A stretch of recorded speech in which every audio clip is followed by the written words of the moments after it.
जय हिंद साथियों, मैं आदेश आपका राही आदि क्लासेस में स्वागत करता हूं। तो हम सभी डेली हिंदी का प्रैक्टिस सेट सॉल्व करते हैं। तो आप सभी अपना प्यार और सहयोग बनाए रखिएगा। इस क्लास को अधिक से अधिक शेयर, लाइक और लोगों को सब्सक्राइब करने के लिए भी बोल दिया कीजिए। हम अब अपनी क्लास को शुरू करते हैं।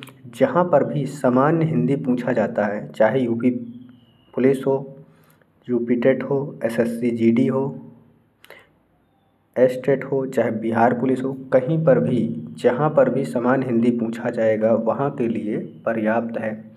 मैं अपना पूरा 100% देने का प्रयास करता हूँ और कि आपको अच्छे से समझ में आए। आप सभी अपना प्यार सहयोग बनाए रखिएगा।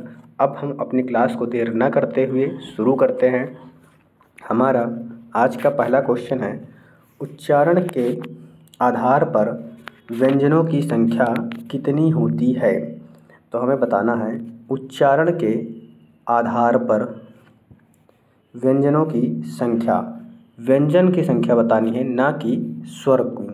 स्वर और व्यंजन भी हमको नहीं मिलाना है, केवल और केवल व्यंजनों की संख्या हमें बतानी है। तो हमारा जो राइट आंसर हो जाएगा वह होगा ऑप्शन डी सही हो जाएगा, 35। अगले क्वेश्चन की तरफ चलते हैं।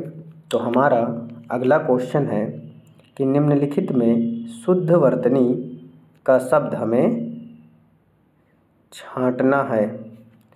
क्या कि शुद्ध वर्तनी जो होगी वही हमें छांटना है।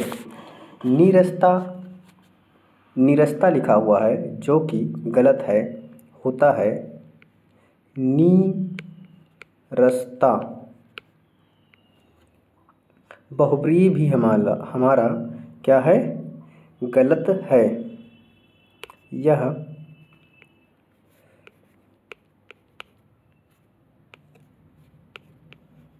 बहुब्रीहि हो जाएगा। जो राइट आंसर हमारा है वह ऑप्शन सी, श्रीमती सही है। सने सने कैसे होगा,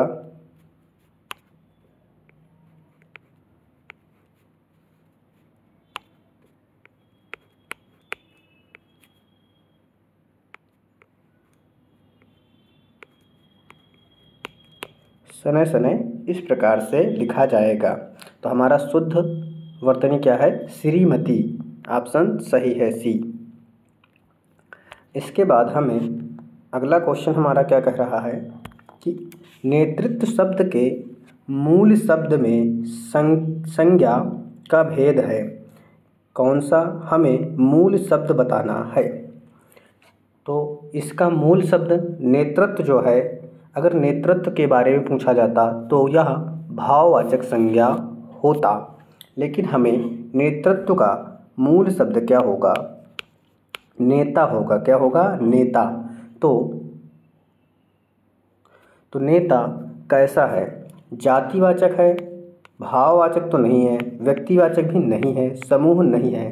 नेता जातिवाचक के अंतर्गत आता है। क्यों, क्योंकि एक नेता तो होता नहीं, नेता तमाम होते हैं, बहुत सारे होते हैं। तो ये किसी का नेता का नाम भी नहीं दिया गया, तो नेता जातिवाचक के अंतर्गत आएगा। हमारा अगला क्वेश्चन है, निम्नलिखित में स्त्रीलिंग शब्द नहीं है। क्या, स्त्रीलिंग शब्द नहीं है बताना है। क्या नहीं है। एकादशी क्या होता है, या तिथि के अंतर्गत आता है। गुरुमुखी यह लिपि होती है। क्या होती है, लिपि होती है। तिथि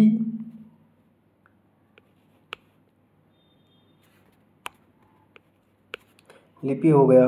पुतलियाँ यह भी हमारे शरीर से संबंधित होती हैं, या फिर हम इसे देह भी लिख सकते हैं, देह भी कह सकते हैं, शरीर होगा। तो यह तीनों क्या हैं, स्त्रीलिंग शब्द हैं। हमें बताना था इस स्त्रीलिंग शब्द नहीं है, तो जो है वह हमारा राइट आंसर पीपल हो जाएगा। पीपल कौन सा है? पीपल शब्द हमारा पुल्लिंग शब्द है। कैसा शब्द है? पीपल पुल्लिंग शब्द है। तो राइट आंसर हमारा डी ऑप्शन सही हो जाएगा। अगला क्वेश्चन है हमारा, डॉक्टर राजेंद्र प्रसाद भारत के प्रथम राष्ट्रपति थे। वाक्य किसके अंतर्गत है? इस वाक्य में हमें बताना है कि एक वचन है, बहुवचन है या द्विवचन है या इनमें से कोई नहीं। तो हम सभी जानते हैं कि जो सम्माननीय व्यक्ति होता है या सम्माननीय शब्द हो, आदरणीय शब्द हो, वह हमेशा किसमें होता है? वह हमेशा बहुवचन शब्द के अंतर्गत आता है। क्या? बहुवचन शब्द के अंतर्गत आता है। तो राइट आंसर हमारा ऑप्शन बी सही हो जाएगा। अगला क्वेश्चन है हमारा क्या कि पक्षियों के दल ने सारी फसल नष्ट कर दी। शब्द में संज्ञा का भेद, यानी जिस शब्द के नीचे अंडरलाइन दिया गया है, रेखांकित किया गया है, वह शब्द क्या होगा? दल शब्द जातिवाचक है या भाववाचक है या द्रव्यवाचक है? तो यह तीनों नहीं है। तो दल शब्द क्या है? समूहवाचक के अंतर्गत आता है। समूहवाचक के अंतर्गत आता है, इसलिए हमारा राइट आंसर ऑप्शन सी सही हो जाएगा। अगला क्वेश्चन है हमारा, रवि ने ईमेल के द्वारा क्या कि रवि ने ईमेल के द्वारा समाचार भेजा। वाक्य में कारक का भेद क्या? ईमेल के द्वारा। तो कर्म कारक नहीं, क्रिया का संबंध जिससे होता है वहाँ कर्म कारक होता है। संप्रदान कारक की विभक्ति क्या होती है? के लिए होता है। अधिकरण भी यहाँ पर नहीं होगा, तो क्या होगा? करण कारक होगा। क्यों होगा? क्योंकि ईमेल के द्वारा यानी साधन को दर्शाया जा रहा है। जब साधन को दर्शाया जाता है या किसी से जुड़ाव का दर्शाया होता है तो वहाँ पर करण कारक होता है और इसकी विभक्ति से भी होती है। जैसे राम ने या मोहन ने भैंस को डंडे से मारा। क्या है? डंडे से। यहाँ पर विभक्ति से आई, लेकिन डंडे से, डंडा से क्या हुआ? साधन को प्रदर्शित कर रहा होता है। लेकिन अपादान में क्या होता है? अपादान की विभक्ति भी से होती है, लेकिन वहाँ पे क्या होता है? दो चीज़ों के बीच में अलगाव होता है। तो उम्मीद है आप सभी समझ गए होंगे। तो यहाँ पर साधन को प्रदर्शित कर रहा है, इसलिए ऑप्शन डी करण कारक सही हो जाएगा।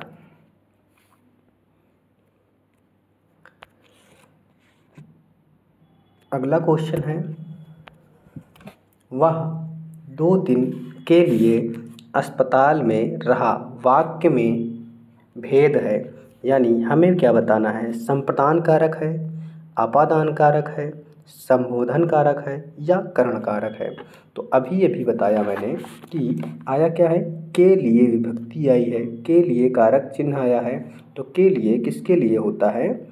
संप्रदान के लिए होता है। तो राइट आंसर हमारा ऑप्शन ए सही हो जाएगा।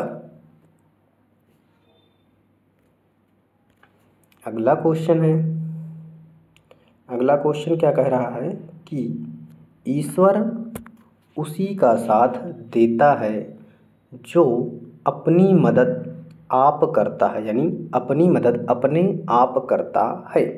रेखांकित शब्द क्या है? आप दिया गया है।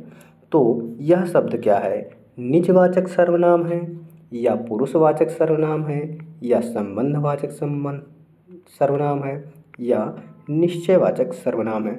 जहाँ पर स्वयं, खुद, आप इस तरीके से शब्द आ जाएं तो वहाँ पर निजवाचक सर्वनाम होता है। कैसा होता है?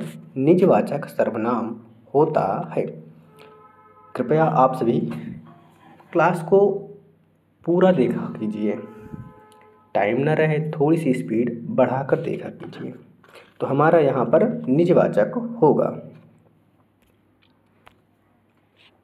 अगला क्वेश्चन है क्या, आठों पहर दसों दिशाएं हर एक देशवासी। तो हर एक मतलब प्रत्येक हो जाएगा। तो यहाँ पर क्या है कि विशेषण का भेद हमें बताना है। निश्चित परिमाण वाचक विशेषण, तो यहाँ पर फिर उसके बाद है निश्चित संख्यावाचक विशेषण। परिमाण क्या होता है, नाप तौल होता है, और यहाँ पर आठों पहर 8 है दिया गया है, तो परिमाण तो नहीं होगा क्योंकि नाप तौल नहीं है। अनिश्चित संख्यावाचक, अनिश्चित भी नहीं है क्योंकि 8 10 हर एक मतलब प्रत्येक एक एक को हम गिन सकते हैं। तो सार्वनामिक विशेषण भी नहीं होगा। तो यहाँ पर हमारा राइट आंसर जो होगा वह क्या हो जाएगा, निश्चित संख्यावाचक विशेषण। हमारा राइट आंसर बी ऑप्शन सही हो जाएगा। अगला क्वेश्चन है, मैं प्रधानमंत्री से मिलकर आया हूँ। क्या, कि मैं प्रधानमंत्री से मिलकर आया हूँ। वाक्य में क्रिया का भेद, आकर्मक क्रिया यानी जहाँ पर कर्म न हो, द्विकर्मक क्रिया जहाँ पर दो कर्म दिया गया हो, नाम धातु क्रिया जैसे हिनहिनाना मिमियाना इस प्रकार से होता है। पूर्वकालिक क्रिया, यहाँ पर क्या है, मैं प्रधानमंत्री से मिलकर, यानी पहले क्या आया, मिलना, उसके बाद पहले मिलकर फिर हुआ आया। तो यहाँ पर क्या है, पूर्वकालिक क्रिया हमारा हो जाएगा। क्या होगा, पूर्वकालिक क्रिया हमारा राइट आंसर हो जाएगा, क्योंकि पहले उसने मिला है उसके बाद आया है। तो पहले एक क्रिया पूरी हुई उसके बाद दूसरी क्रिया पूर्ण होती है। अगला क्वेश्चन है कि हम साथ साथ, क्या दिया गया है, साथ साथ उठते बैठते हैं। वाक्य में क्रिया का भेद हमें बताना है। क्या, क्रिया का भेद बताना है। अभ्यास बोधक क्रिया, अभ्यास बोधक नहीं है। जैसे हम कोई कार्य को डेली डेली करते, जैसे डेली व्यायाम करते हैं तो क्या है, एक प्रकार से हमारा अभ्यास है, तो वैसा होगा। आवश्यक बोधक यानी जो चीज़, जिस चीज़ की हमें आवश्यकता हो, जैसे हम पढ़ते हैं तो हमारी ये आवश्यकता है, हमारी आवश्यकता है तभी हम पढ़ रहे हैं, वरना जब आवश्यकता समाप्त पढ़ाई समाप्त हो जाती है। तो आवश्यकता बोधक भी नहीं है। आरंभ बोधक यानी कोई भी चीज़ जैसे शुरू हो, जब हम शुरू करते हैं तो वह हमारी आरंभ बोधक होती है। यहाँ क्या है, पुनरुक्त संयुक्त क्रिया है। क्या, पुनरुक्त संयुक्त क्रिया, क्योंकि साथ साथ इस प्रकार से उठते बैठते इस प्रकार से आया है, क्या, साथ साथ है, तो यहाँ पर पुनरुक्त संयुक्त क्रिया है। राइट आंसर ऑप्शन बी सही हो जाएगा। अगला क्वेश्चन हमारा, निम्नलिखित में कर्मवाच्य है। हमें क्या बताना है, कर्मवाच्य बताना है।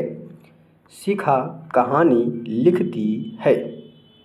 शिखा कहानी लिखती है। तो यहाँ पर देखें तो हमारा क्या है, ये कर्तृवाच्य है। क्या, कर्तृवाच्य है।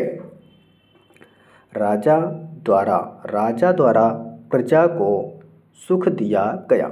यहाँ पर क्या हो गया कि राजा द्वारा आया, तो यहाँ पर किसी के द्वारा कार्य हो रहा है, तो हम जानते हैं कि यह हमारा कर्मवाच्य हो जाएगा। क्या, राइट आंसर हमारा कर्मवाच्य हो जाएगा, क्योंकि कर्मवाच्य में हमारा सकर्मक क्रिया होती है और कर्म भी दिया कर, सकर्मक कर्मवाच्य यानी कर्म भी यहाँ पर दिया गया होता है। राजा के द्वारा प्रजा को सुख दिया जाता है। क्या दिया जाता है, सुख, तो सकर्मक भी होगा और कर्म भी दिया गया होगा। एडिसन ने बल्ब बनाया, यह भी हमारा क्या हो जाएगा, कर्तृवाच्य हो जाएगा। मैं उठ नहीं सकता, क्या, ये अगर आप सभी सोचते हैं कि यह क्या है, भाववाच्य है, तो नहीं होगा। यह क्या है, यह भी कर्तरीवाच्य है। अगर होता मैं उठ नहीं सकता, यानी मुझसे उठा नहीं जाता है या उठा नहीं जाता है, तो मुझसे उठा नहीं जाता इस प्रकार होता तो वहाँ पर भाववाच्य होता।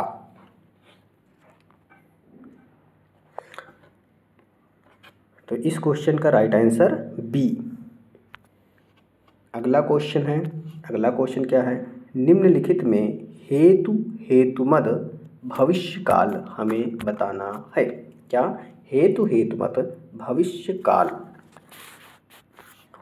हेतुमद भविष्यकाल क्या होता है कि पहले एक कार्य मतलब पूरा होता है, तब उसी से संबंधित फिर दूसरा कार्य होगा।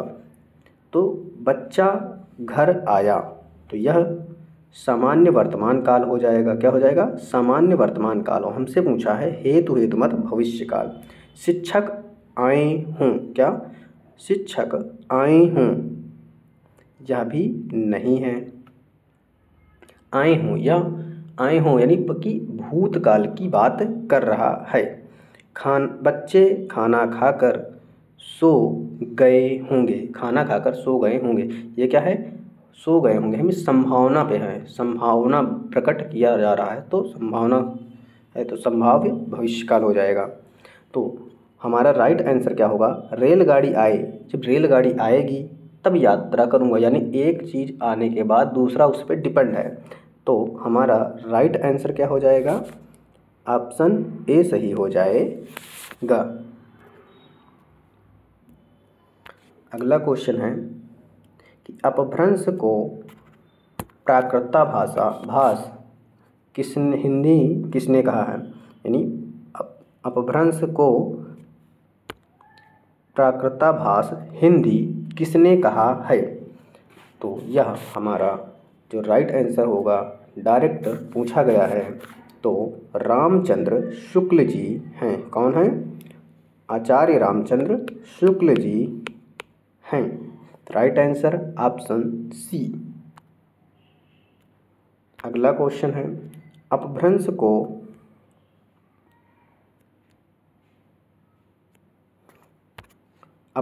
को पुरानी हिंदी, क्या, अपभ्रंश को पुरानी हिंदी किसने कहा है।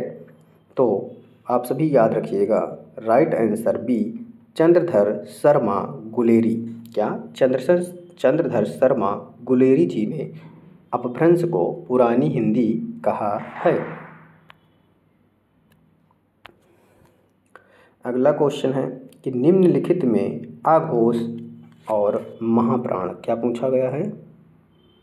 आघोष और महाप्राण ध्वनि नहीं है पूछा है, क्या, नहीं है पूछा गया है।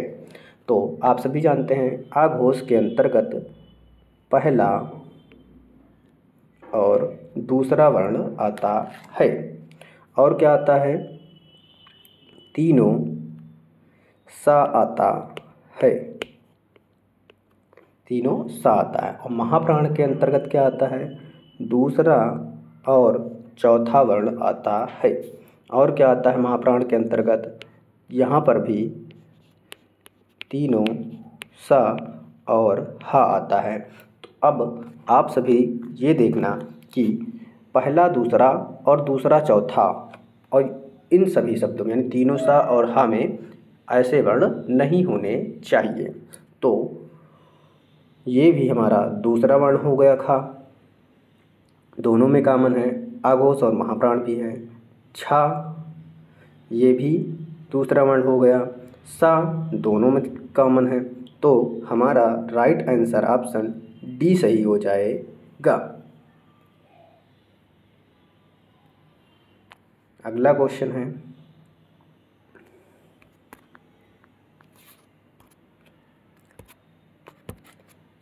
कि माला फेरत जुग गया, क्या, माला फेरत जुग गया, गया नमन का फेर, गया नमन का फेर, कर का मन का डार दे, और मन का फेर, यहाँ पर मन का जो है वह 2 बार शब्द आया हुआ है। तो पहले मनका का शब्द हम कह सकते हैं कि मोती की माला। क्या? गया न मन का फेर कर का मन का डाल दे, यानी मन जो मोतियां हैं उनको हम डाल दें। और मन का फेर यानी हृदय, मन का हृदय के अंदर से जो मन का फेर है वह नहीं जाता है। एक मनका का अर्थ मोती की माला या मोतियों की माला, दूसरा मनका का हृदय से है। तो यहाँ पर हमें क्या हो जाएगा? यमक अलंकार हो जाएगा। राइट आंसर ऑप्शन डी, यमक अलंकार।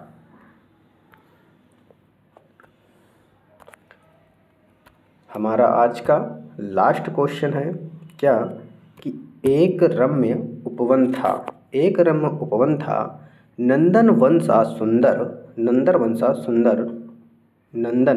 सुंदर। इस लाइन में कौन सा अलंकार है? यहाँ पर क्या आ गया है? सा सी से इस प्रकार से आया हुआ है।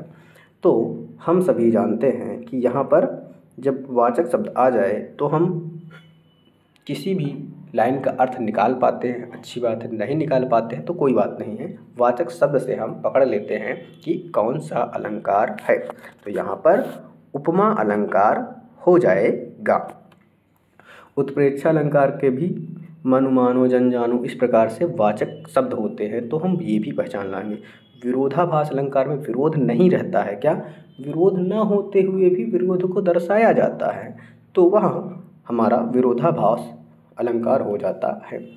तो आज की क्लास को हम यहीं पे समाप्त करेंगे। आप सभी अपने कमेंट के माध्यम से बताइएगा कि क्लास कैसी रही। अधिक से अधिक सपोर्ट कीजिए, साथ दीजिए, मुझसे जितना हो पाएगा वो भी करेंगे। तो आप सभी का इस क्लास में जुड़ने के लिए बहुत बहुत धन्यवाद।